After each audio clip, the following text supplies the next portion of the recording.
Hello, everyone. In this series called the Inquiry Classroom, we've been exploring inquiry-based learning, what that looks like in the classroom, and how to achieve it.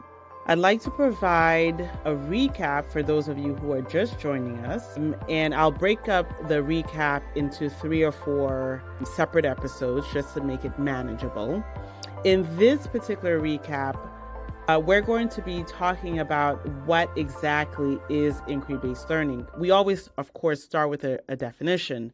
We ask ourselves, why are we even concerned about it? Why are we talking about inquiry-based learning? And so I love to just say, okay, why don't we just put the word in a search engine and see what pops up, right?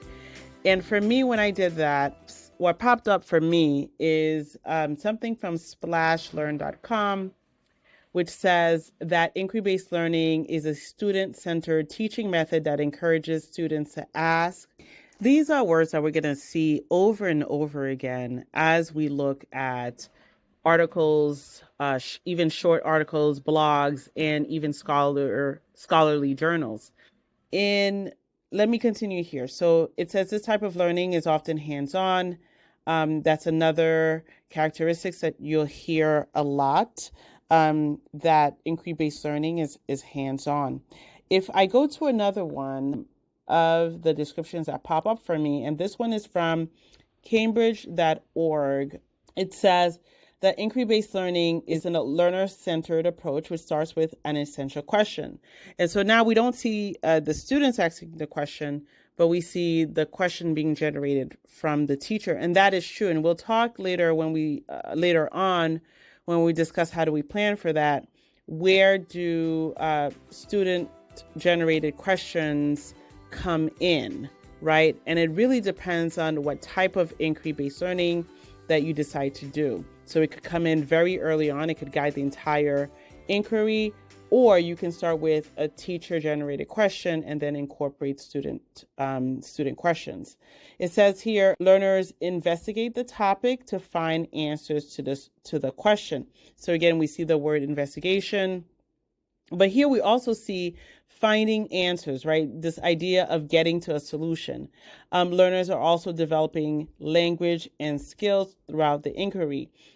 So later on, when you hear the interview with Lisa and Liz, those were 2 of my coaches when I worked in Boston. They talked about the fact that students are learning skills throughout the inquiry process. And so it's not that you never teach skills or you don't teach standards. You're doing so while you're going through the inquiry-based learning process. And so as students are investigating, you might pause and say, okay, I need to address this skill, or it might be a very dedicated time in a day. Just listen to that podcast episode for more information.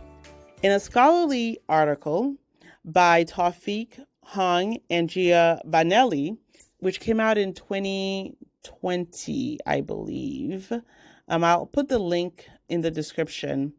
It also describes something very similar. I just want to read one part of it so that to ground us a little bit of what they say. It says that in the introduction itself, it starts out by defining the kind of tasks that are characteristic of inquiry-based learning. So it says in the workplace context, individuals often encounter ill-structured problems that have no readily prescribed solutions. So we're talking about problems that happen in the real world. So we hear this idea of real world again, and with this, we hear this idea of problem again. It says practitioners rely on their conceptual domain knowledge, problem space understanding, and causal reasoning to generate a solution for these complex problems. And so another part of this, and you hear over and over again, is the fact that inquiry-based learning promotes problem solving, because oftentimes your students are presented with the question. The question poses itself as a problem, and we have to think through something that gives us a solution to that problem, right? Later on, this article identify some of the characteristics of inquiry. Those are what it started to talk about, which is an ill-structured problem. But it may not always be, right? It may be a problem that you've seen before. But ill-structured problems, I think, really push problem solving. And so it says here, learners are presented with a problem that is similar to what practitioners are asked to solve. While the complexity of the problem may be different, the contextualized problem affords many possible solutions given its contextual constraints. That's another thing here. In our school, I am a founder of a micro school called Dessalines STEAM Academy in Massachusetts. And so we, of course, spend a lot of time within the realm of STEM. And so we've been talking about what constraints look like, and what does it mean, and how do you solve with given certain constraints, right? So this is what this is talking about, is saying that you may only have $5 to solve a problem. You may have $50,000 to solve a problem. So those are constraints. What does your problem solving look like given the resources that you have? It also talks about case-structured curriculum. This is something that some universities use a lot. I know, for example, Harvard Business School uses cases as a teaching methodology. It says rather than lists of topics, classroom concepts are organized around a particular case. We've seen this as educators, right? Characteristics of inquiry-based learning. We've seen collaborative learning. Some folks say group work, cooperative learning. What I have seen in the research is they mean very similar things, almost the same things.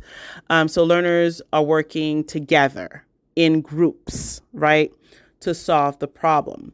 Reflective learning. It says students are asked to reflect upon their experiences after they have solved the problem.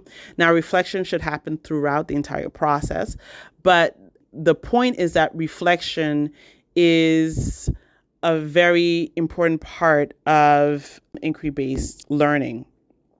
And then, of course, self-directed learning. Learners are responsible for defining the causes of the problem and seeking out the potential solution.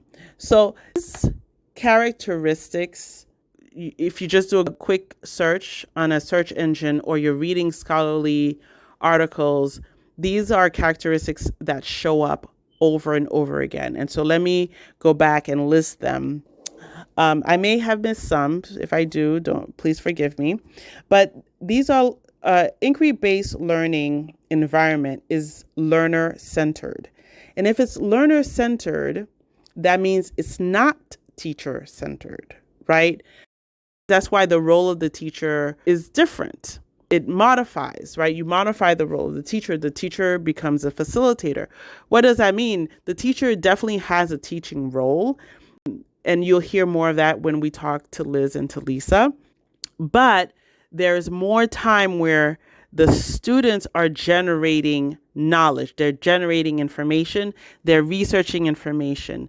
They're actively seeking a problem or building the solution, right? So a lot of time is spent on the student doing and less on the teacher doing.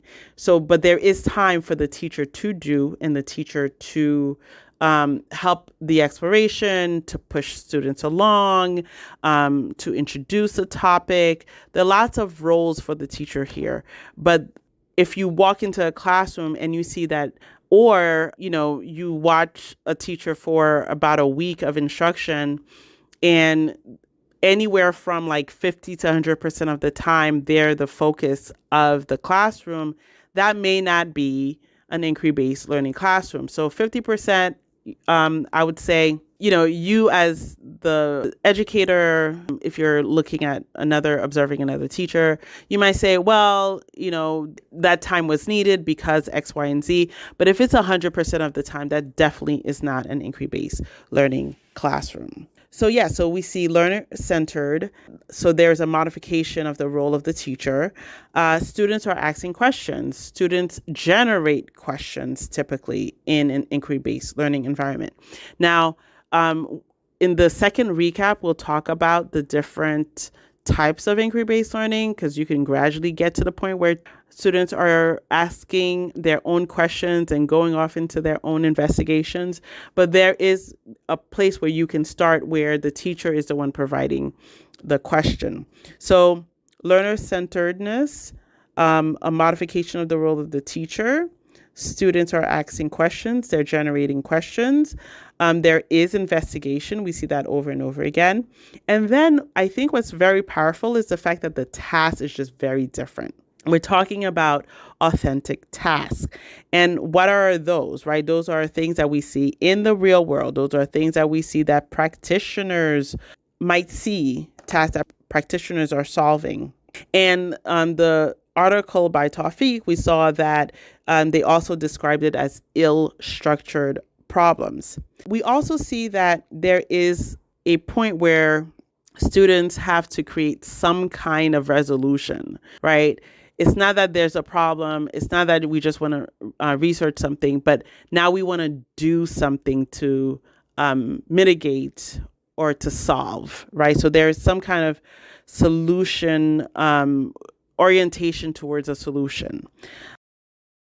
And then we see reflection talked about. We see collaboration and group work, and we see hands-on. So those are the characteristics that we often hear about when we talk about an inquiry-based learning classroom. So if you just list those and you just think about your week, I would not say your day, because day to day it varies, but think about how you structure your class throughout the week. If you can check off all of these in a week or within 2 weeks, then you are doing inquiry or you're moving towards it. If not, then I would go back and think about what is it that I'm doing that's not aligned to these characteristics.